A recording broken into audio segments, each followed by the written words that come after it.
Hi, my name is Nitin. I am a software engineer at Facebook, and today I'm going to talk about some of the work we did to improve live video ingest by doing better congestion control. This is the outline of my talk. First, I'll cover some basics of congestion control. After that, I will go over the algorithms that we tested. Then I will explain the experiment setup that we used and the results we saw. In the end, I'll talk about the conclusion and the future work we have planned. So let's first talk about why is congestion control important. Let's say you have a internet with bandwidth of 6 Mbps and you're using that to play video at 2 Mbps. In that case, everything will be fine because you're not using anything close to the available bandwidth. But let's add a couple more flows to it. Now you are in a situation where you have 6 Mbps of bandwidth, but you're trying to download data at much more than 6 Mbps. In that case, the quality of experience on all the applications is going to be really bad, and you're likely going to see spinners like this. So determining the sending rate is pretty important because you have a shared network infrastructure and you have multiple devices using that. If the combined sending rate is more than the available rate, then you have experiences like this. But even if you have your sending rate much smaller than the available rate, you still won't have good quality of experience because you're not going to be using the network very efficiently. And the reason this is a hard problem is because the congestion control algorithm and the rate estimation has to run on each sender independently, and they have to estimate the capacity independently. Capacity is very unpredictable and highly variable. It depends on a lot of things like what is the type of connection, what is the time of the day, and what are the other senders doing on the same network and what type of traffic they are downloading. Now let's look at the structure of congestion control and how it operates. First thing to note is that since congestion control is implemented on the end device, it does not have any knowledge of the network. It does not know what the topology of the network is or what is happening internally. So it has to treat network as a black box. Typically, a congestion control will work in these four stages. First, it's going to send a bunch of packets. Then it's going to wait. Now, after about round trip time, it's going to see either acknowledgement for those packets or it's going to find out that those packets are lost. In either of those two cases, it has useful signal to use. If it gets the acknowledgement, then it has the updated RTT estimate. If it does not get the packets, then it has the updated estimate of what the packet loss looks like. Using these two signals, it is going to estimate the new sending rate that it should use, and it's going to make sure that we do not exceed that sending rate. There's a variable that congestion control maintains, which you might have heard before. It's called congestion window. Congestion window is the variable that the algorithm sets based on the target rate, and that is used to limit how much data can be in flight at any point of time. Additionally, there is a latency versus throughput trade-off at play here. For the case when your download rate is smaller than the available bandwidth, then everything is good and you are not going to incur any latency. However, even for a short amount of time, if the download rate becomes greater than the available bandwidth, then your router is not going to be able to forward packets as they come. It's going to have to store those packets locally in a buffer before it can send those over. That means it's going to incur some extra queuing delay and latency for that flow. This temporary buffering can actually be good because if the fluctuations in capacity or the download rate, if they are temporary, then it can help smooth those out and it can help the application get the maximum throughput possible. As an example, if you have a video playback going on with several seconds of playback buffer, some temporary buffering in this type of scenario is not going to be bad. However, this is not desirable at all for other applications where the end-to-end latency is super important, such as video calling. For those applications, it's desirable that you can have the minimum possible latency. This brings me to the motivation for our work. Different type of video experiences require different latency versus quality trade-off. Like I was giving the example of video calling. Video calling requires really low end-to-end latencies, and it's usually ready to compromise on quality to get the desired latency. However, there are applications which do not care as much about latency, but they want maximum quality. And then there are applications in between which require low latency, but not as low as video calling, but they also require higher quality. So these applications typically require different type of congestion control algorithms to be compatible with them. Video calling will require Google congestion control or a similar algorithm, whereas a throughput application is going to be using Cubic or BBR. We wanted to find out whether it's possible to have a single congestion control algorithm which can be compatible with all these types of scenarios. So such an ideal algorithm will need to have a dial that the application can use to set the throughput versus delay trade-off. This is where we came across COPA. COPA is a delay-based congestion control algorithm, and it has a parameter which lets you control the delay sensitivity. This parameter can be used by the application to specify at what point in the throughput versus delay trade-off it wants to operate at. Before I talk about our work, I want to talk about Quick a little bit. Quick is the reason that we were able to do all of this work. So that's why we love it. Quick was built by Google and deployed for YouTube, Chrome traffic, and it's gaining popularity really fast.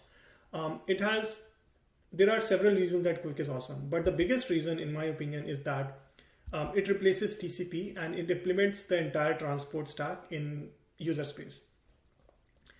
So why that helps congestion control? Congestion control is a part of transport layer. Transport layer is TCP. TCP is implemented in kernel. That means if you need to make any changes to congestion control, if you want to write your own congestion control or you want to tune an existing one, you have to modify the kernel, which makes it notoriously hard. With Quick, congestion control also moves to user space, and that means writing a congestion control algorithm is as easy as writing any other code.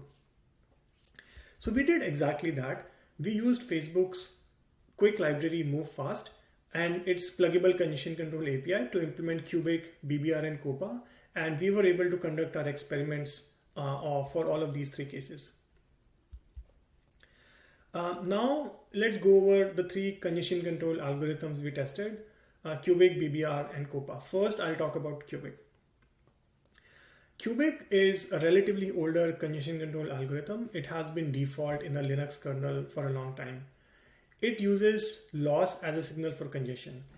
As you can see in this graph, Cubic increases its sending rate linearly up till the point it sees a loss. During the point when it's increasing the sending rate, the network capacity is going to be utilized fully and it's going to start filling the buffers at the bottleneck link. When the buffer is completely full, at that point, it's going to have no choice but to start dropping data. When it drops data, Cubic is going to see that signal in the form of a packet loss. When it sees a packet loss, it reduces the sending rate by a multiplicative factor and it goes down to a much lower value. After that, it repeats the same cycle all over again. It increases the sending rate linearly, and then when it sees a loss, it reduces it by a large factor. So this is bad for two reasons. One, as you can see here, it's causing the buffers to fill up on the network. That is not good for applications that care about latency. Secondly, it's also not the best use of bandwidth because when it sees a packet loss, it almost overreacts and reduces the sending rate by a large factor, and then it takes a long time to go back to a rate where it can actually get the bandwidth that is available. The second congestion control is BBR congestion control. This is developed by Google, relatively new, and it has been deployed for YouTube, Chrome, and traffic all around the world. In order to understand this, I want to explain two key terms: RTT property and bottleneck bandwidth. Imagine your network is a pipe. Then the length of the pipe is going to be RTT property, which is the minimum time possible for a packet to go from point A to point B. And the minimum diameter of the path is going to be equal to bottleneck bandwidth. That is the maximum flow of data this pipe can support. Now, if you look at the chart on the right side, it has three columns, and all the congestion control algorithms are going to be operating in one of these three columns. The first column is for app limited case. In this case, The sender is sending data at a rate smaller than the bottleneck bandwidth. So in this case, naturally, you are going to observe RTTs equal to RTT property, which is the minimum RTT possible. But you're not going to get the maximum bandwidth at this point because you're not sending enough data. The second column is the column where you are sending data at a rate higher than the bottleneck bandwidth. In this case, you will get the maximum bandwidth possible, but you are not going to see the minimum RTT possible. You are going to see RTT plus some queuing delay as a result of buffering.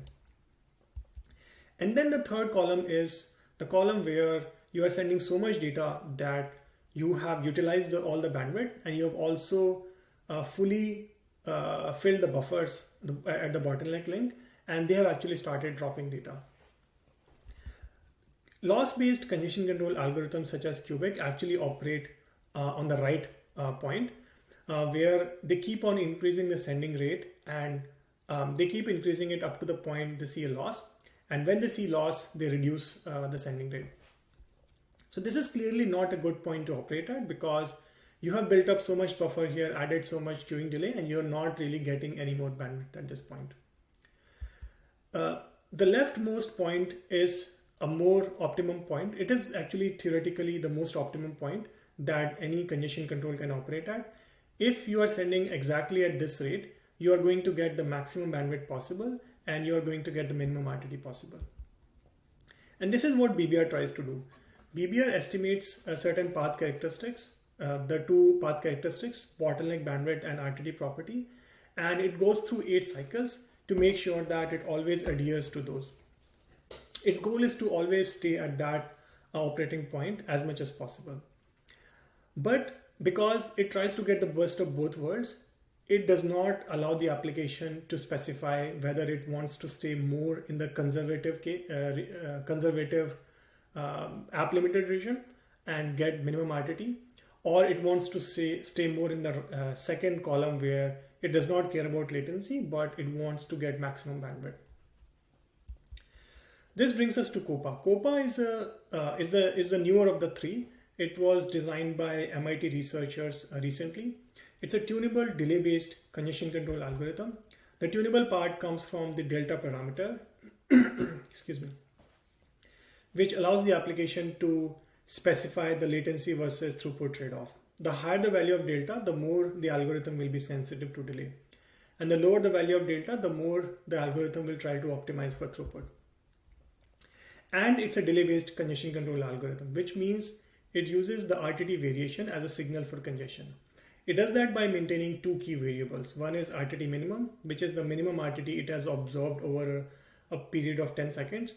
This is its estimate of RTT property of the path. Second variable is RTT standing. This is the current round trip time it has measured, including any queuing delays. And then it simply calculates the queuing delay by taking the difference of the two. It subtracts RTT minimum from RTT standing, and it knows how much extra queuing delay is being added because of buffers on the network. After that, it uses the value of delta and this queuing delay to calculate the ideal target rate, so that the algorithm is operating either in the app limited region or in the bandwidth limited region as desired by the application. One point to note here is that this is not the first delay-based congestion control algorithm. There have been several like these in past, but they all suffered from the same problem, that they all lost to buffer filling flows. So when you have a buffer filling flow in the same bottleneck link, that flow is going to keep filling up your buffer up to the point that it sees a loss, and only then it's going to back off and reduce its sending rate. On the other hand, a delay-based algorithm would usually back off much earlier than the loss-based one, and it's going to start and it's not going to get its fair share of bandwidth as a result. COPA gets around that problem by implementing something called a competitor mode, where it detects the presence of buffer filling flows and it makes itself more or less aggressive based on that. In our experiment, however, we did not implement competitive mode. We just tuned COPA to use a lower value of delta and become more aggressive towards maximizing for throughput. All right, now let's come to the experiment setup. In our experiment, we compared COPA with BBR and Cubic. We tuned COPA to optimize for throughput at the expense of delay by using a very low value of delta. And we implemented all these three in the Facebook Quick Library. For experimentation, we used Facebook live streaming application on mobile. With this application, using your iOS or Android phones, you can go live and you can broadcast your feed to your friends or followers. In this application, there's also an ABR algorithm running, which can change the bitrate in response to the network conditions. So what this means is that if you improve your congestion control or if you make your transport more efficient, it can make the ABR tell the encoder to produce more bitrate and improve the video quality as a result. So we conducted our experiment all over on broadcasts all over the world. We used Facebook's A/B testing framework to divide people into 3 random groups. One random group got COPA, second group got BBR, and the third group got Cubic. We conducted this experiment for about 2 weeks, and we collected roughly 4 million samples in each group. Now let's talk about the metrics that we used, and let's understand the definition of those before we look at the actual numbers. So we focused on measuring two specific application metrics. The first metric is average goodput. This was our proxy for visual quality. This is defined as the number of application bytes that were successfully sent during the course of the broadcast divided by the duration of the broadcast. The second metric is a proxy for latency. And the way we measured this was we inserted ping frames in between the audio and video data. These ping frames traveled through the transport through the same proxy as audio video data, and it reached all the way to the Facebook Live server. When the Facebook Live server sees these ping frames, it responds back with an acknowledgement frame, which also travels back through the same proxies network, and it reaches all the way back to the live streaming application. Based on the timing of sending the ping frame and receiving the ACK, the live streaming application records the round trip time. And it does that every second. For calculating this metric, we took the average of all of these measurements that were taken during the course of the broadcast. Now let's look at the results.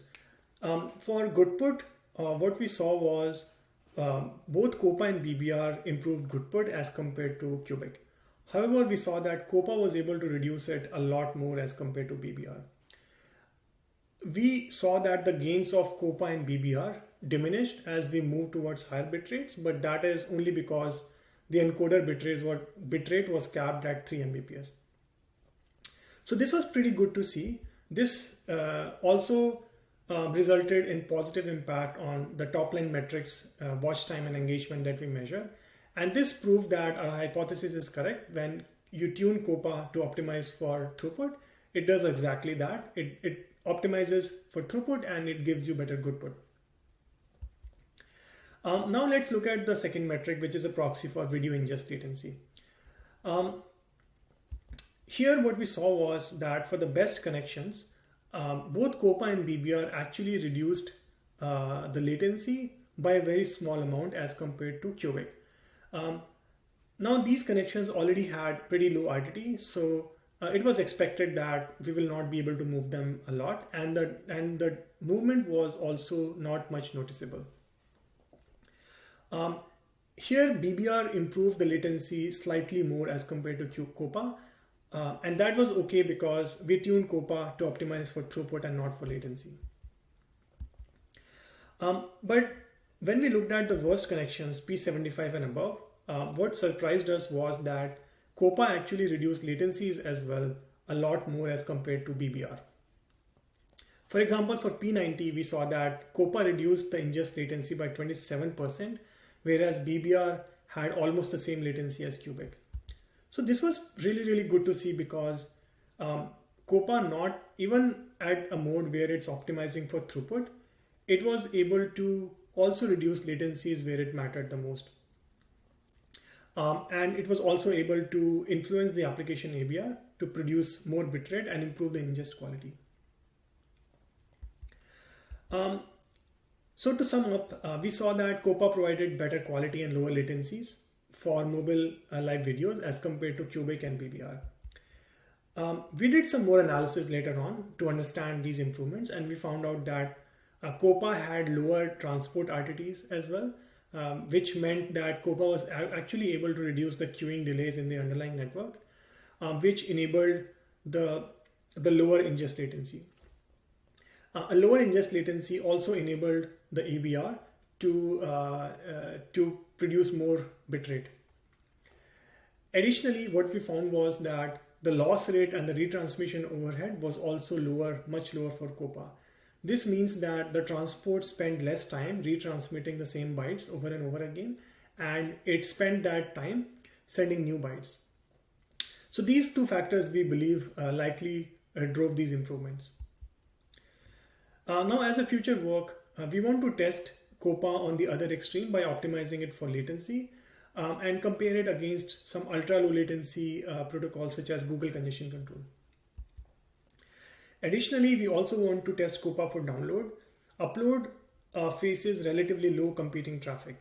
However, for download, people are downloading more things than they are uploading, so the competition for download is higher. So we want to test COPA for download as well and compare against BBR and Cubic. Thank you, that was it. These are the links you can use to learn more. Here's my email to reach out to me. And I would like to thank my colleagues at Facebook. And I want to thank Venkat from MIT for designing COPA.